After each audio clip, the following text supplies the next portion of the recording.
ऊंची प्रेम सगाई, सबसे ऊंची प्रेम सगाई, सबसे ऊंची प्रेम सगाई, सबसे ऊंची प्रेम सगाई, सबसे ऊंची प्रेम सगाई, सबसे ऊंची प्रेम सगाई, प्रेम सगाई, प्रेम सगाई, प्रेम सगाई, प्रेम सगाई, प्रेम सगाई, प्रेम सगाई, प्रेम सगाई, प्रेम सगाई, सबसे ऊंची प्रेम सगाई, सबसे ऊंची प्रेम सगाई। देखिए जहाँ प्रेम रहता है वही व्यक्ति कुछ करता है, वही जाता है और वही भोजन करता है। एक बार भगवान श्री कृष्ण जब दुर्योधन के पास पहुंचे, दुर्योधन ने कहा महाराज सब तैयार है, 56 प्रकार के व्यंजन बनाए, मेवा मिश्री सब तैयार करके रखा, मगर भगवान ने उसके वहाँ भोजन नहीं किया।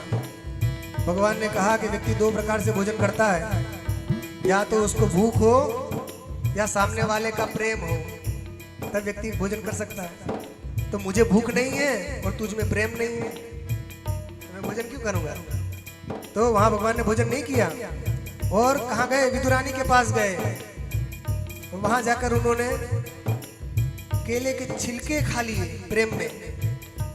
ये बात है भगवान। दुर्योधन का मेवा त्यागा और साग विदुर के घर जाकर खाई। कह रहे हैं दुर्योधन को मेवा त्यागो, दुर्योधन को मेवा त्यागो, दुर्योधन को मेवा त्यागो, दुर्योधन को मेवा त्यागो, साग विदुर घर खाई, ओ साग विदुर घर खाई, सबसे ऊंची प्रेम सगाई, सबसे ऊंची प्रेम सगाई। इतना ही नहीं, कहते हैं भगवान राम शबरी के आश्रम में जब गए तो शबरी जो है ये फल चक चक कर रखती थी कि कहीं मेरे प्रभु को कोई फल खट्टा ना आ जाए। तो सूरदास जी कहते हैं तो शबरी के झूठे पेड़ भी भगवान ने खाए, और जब जब बात निकलती थी कि आपने आज तक कौन सा सबसे अच्छा भोजन किया है, तो गुरु के घर भोजन होता था, माता के घर होता था, ससुराल में भोजन होता था, मगर जब पूछा जाता था कि सबसे अच्छा भोजन आपने कौन सा किया, तो भगवान को वही शबरी के बेर याद आते थे। वे कहते थे कि शबरी ने जो मुझे खिलाया था वैसा स्वाद मुझे आज तक नहीं आया। तो कह रहे हैं सूरदास जी झूठे फल शबरी के खाए, झूठे फल सबरी के पाए, झूठे फल शबरी के खाए, झूठे फल सबरी के पाए, बहुविधि स्वाद बताई, ओ बहुविधि स्वाद बताए, सबसे ऊंची प्रेम सगाई, सबसे ऊंची प्रेम सगाई, सबसे ऊंची प्रेम सगाई।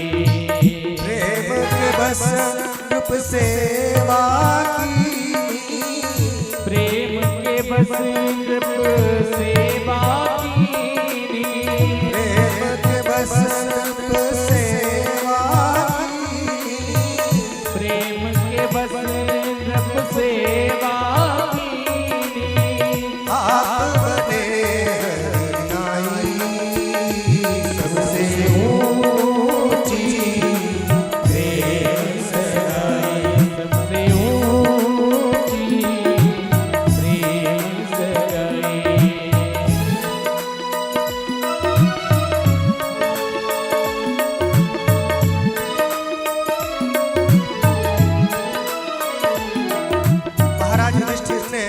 राजसूय यज्ञ किया था, तो राजसूय यज्ञ में सबको अलग अलग सेवा दी गई थी, कौन क्या सेवा करेगा। तो सब लोग अलग अलग सेवा करते थे।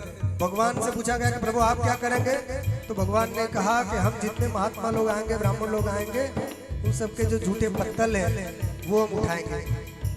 सबके पत्तल उठाने की सेवा भगवान ने स्वीकार की। कितनी करुणा है भगवान।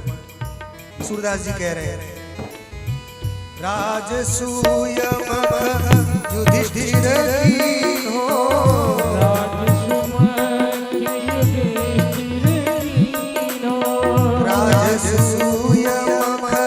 युधिष्ठिर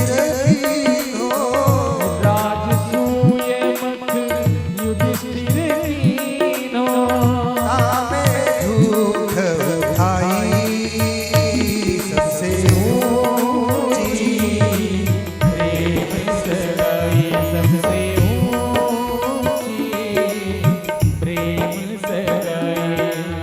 इतना ही नहीं, उन्होंने पारथ जो अर्जुन है उसका रथ चलाया। भगवान सारथी बने ना, तो सारे जगत को चलाने वाले वो अर्जुन का रथ चला रहे हैं।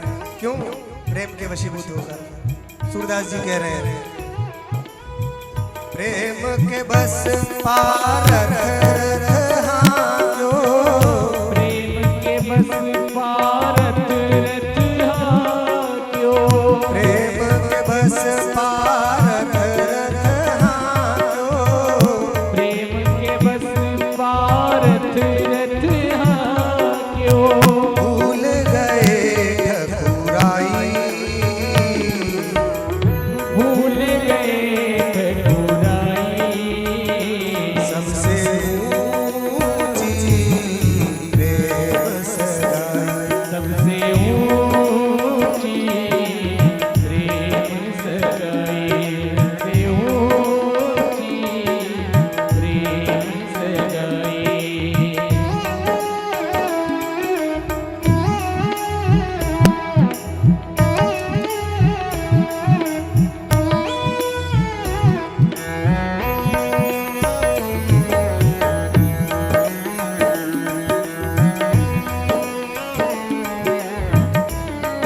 इतना ही नहीं, वृंदावन का तो पूछना ही क्या। तो कहते हैं वृंदावन में गोपियों के प्रति इतना प्रेम भगवान का था कि वो जैसा नाचने के लिए कहते थे, ऐसे करो, ऐसे ठुमका लगाओ, तो नाचने लग जाते थे। हमने आपको सुनाया था ना बाल लीला के समय, ताही यही रखी छोहरिया, छचिया भरे छाछी पे नाच नचावे। तो सूरदास जी कह रहे हैं,